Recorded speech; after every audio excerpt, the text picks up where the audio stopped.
حسن بصری رحمۃ اللہ علیہ کا دور ہے۔ آپ کی ایک شاگردہ جو باقاعدہ آپ کا درس سننے کے لیے آیا کرتی تھی۔ اس کا ایک بیٹا تھا، خاوند کا اچھا کاروبار تھا، یہ نیک عورت تھی، عبادت گزار خاتون تھی، باقاعدہ درس سننے کے لیے آیا کرتی تھی اور نیکی پر زندگی گزارتی تھی۔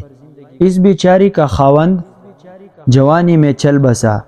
اس نے دل میں سوچا کہ ایک بیٹا ہے، اگر میں دوسرا نکاح کر لوں گی مجھے تو خاوند مل جائے گا، مگر بچی کی زندگی برباد ہو جائے گی، پتہ نہیں وہ اس کے ساتھ کیا سلوک کرے گا۔ اب وہ جوان ہونے کے قریب ہے، یہی میرا سہارا صحیح۔ یہ سوچ کر ماں نے جذبات کی قربانی دی۔ حدیث پاک میں آیا ہے کہ جو اس طرح اگلی شادی نہ کرے اور بچوں کی تربیت اور حفاظت کے لیے اس طرح زندگی گزارے تو باقی پوری زندگی اس کو غازی بن کر زندگی گزارنے کا ثواب دیا جائے گا، کیونکہ جہاد کر رہی ہے اپنے نفس کے خلاف۔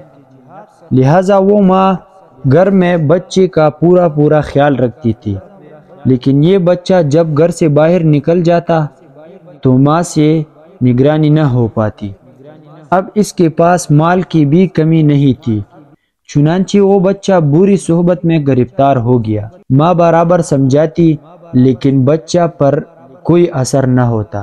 وہ ان کو حسن بصری رحمۃ اللہ علیہ کے پاس لے کر آتی، حضرت بھی اس کو کئی گھنٹے سمجھاتے، لیکن اس کو نیکی کی طرف دھیان نہیں تھا۔ کبھی کبھی ماں کو ملنے آتا، ماں پھر سمجھاتی اور پھر اس کو حضرت کے پاس لے جاتی۔ حضرت بھی سمجھاتے، دعائیں بھی کرتے، مگر اس کے کان پر جو رینگتے، حتیٰ کہ حضرت کے دل میں یہ بات آئی کہ شاید اس کے دل پر مہر لگ گئی ہے۔ اب دیکھے اللہ کی شان کہ کئی سال بری کاموں میں لگ کر اس نے صحت بھی تباہ کر لی اور دولت بھی۔ اس کے جسم میں بیماریاں پیدا ہو گئی، ڈاکٹروں نے بیماری بھی لا علاج بتائی۔ شباب کے کاموں میں پھر ٹی بی تو ہوتی ہے، تو لا علاج بیماری لگ گئی، لہٰذا اب اٹھنے کی بھی سکت نہ رہی اور بستر پر پڑ گیا۔ اتنا کمزور ہو گیا کہ اب اس کو آخرت کا سفر نظر آنے لگا۔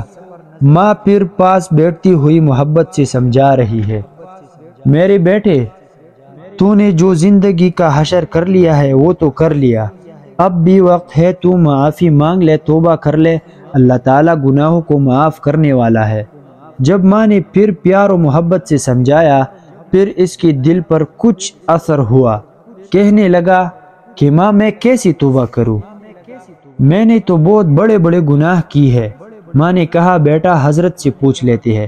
کہا امی میں چل کر جا نہیں سکتا، آپ اٹھا کر لے جا نہیں سکتے، تو میں کیسے ان تک پہنچ جاؤں گا؟ امی آپ ایسا کرے کہ خود حسن بصری رحمۃ اللہ علیہ کے پاس جائے اور حضرت کو بلا کر لے آئے۔ ماں نے کہا ٹھیک ہے بیٹا، میں حضرت کے پاس جاتی ہوں۔ بچی نے کہا کہ امی اگر آپ کے آنے تک میں دنیا سے رخصت ہو جاؤں تو امی حسن بصری رحمۃ اللہ علیہ سے کہنا کہ میرے جنازہ کی نماز بھی وہی پڑھائے۔ چنانچہ ماں حسن بصری کے پاس گئے۔ حضرت کھانے سے فارغ ہوئے تھے اور تکے ہوئے تھے اور درس بھی دینا تھا، اس لیے قلولہ کے لیے لیٹنا چاہتے تھے۔ ماں نے دروازہ کھٹکھٹایا، پوچھا کون؟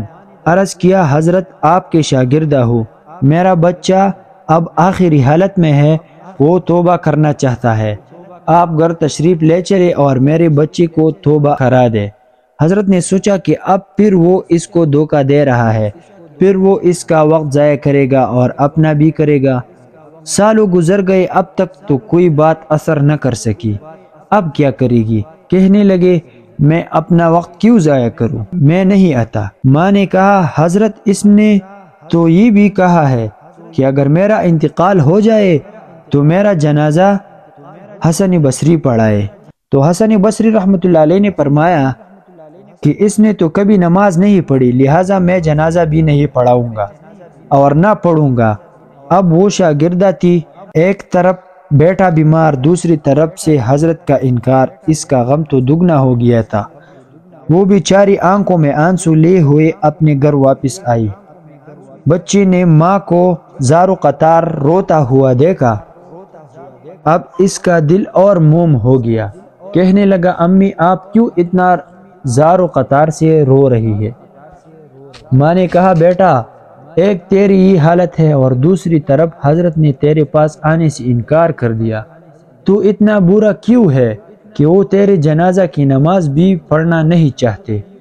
اب یہ بات بچی نے سنی، اس کے دل پر صدمہ ہوا، کہنے لگا امی مجھے مشکل سے سانس آ رہی ہے، ایسا نہ ہو میری سانس اکھڑنے والی ہے، لہٰذا میری ایک وصیت سن لیجئے کہ جب میری جان نکل جائے تو سب سے پہلے اپنا دوپٹہ میرے گلے میں ڈالنا، میری لاش کو کتے کی طرح صحن میں گھسیٹنا، جس طرح مری ہوئی کتے کی لاش کو گھسیٹی جاتی ہے، کہ جو اپنے رب کا نافرمان اور ماں باپ کا نافرمان ہوتا ہے اس کا انجام یہ ہوا کرتا ہے۔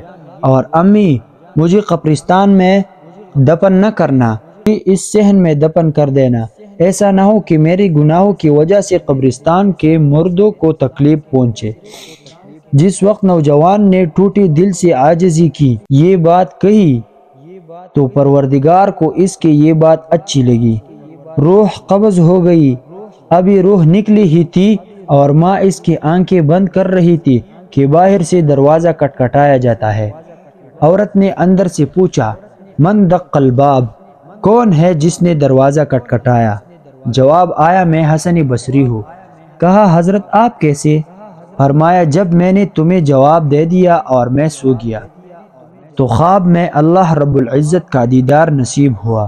پروردگار نے فرمایا حسن بصری تو میرا کیسا ولی ہے؟ میرے ایک ولی کا جنازہ پڑھنے سے انکار کرتا ہے۔ میں سمجھ گیا کہ اللہ تعالیٰ نے تیرے بیٹے کی توبہ قبول کر لی ہے، تیرے بچے کی نماز جنازہ پڑھنے کے لیے حسن بصری آیا کھڑا ہے۔ پیارے اللہ جب آپ اتنے کریم ہے کہ مرنے سے چند لمحہ پہلے اگر کوئی بندہ شرمندہ ہوتا ہے آپ اس کی زندگی کی گناہوں کو بھی معاف کر دیتے ہیں، تو میرے مالک آج ہم اپنے جرم کی معافی مانگ رہے ہیں، اپنے خطاؤں کی معافی مانگ رہے ہیں۔ میرے مالک ہم مجرم ہیں، ہم اپنے گناہوں کا اعتراف کرتے ہیں، اللہ ہم جھوٹ نہیں بول سکتے، ہماری حقیقت آپ کے سامنے کھلی ہے، مگر رحمت فرما دیجئے، میرے مولا ہمارے گناہوں کو معاف فرما دیجئے، ہمیں تو دھوپ کی گرمی بھی برداشت نہیں ہوتی، اللہ تیری جہنم کی گرمی کہاں برداشت ہوگی؟ اے پروردگار عالم ہمارے توبہ قبول فرما لیجئے اور باقی زندگی ایمانی اسلامی قرآنی بسر کرنے کی توفیق عطا فرما دیجئے۔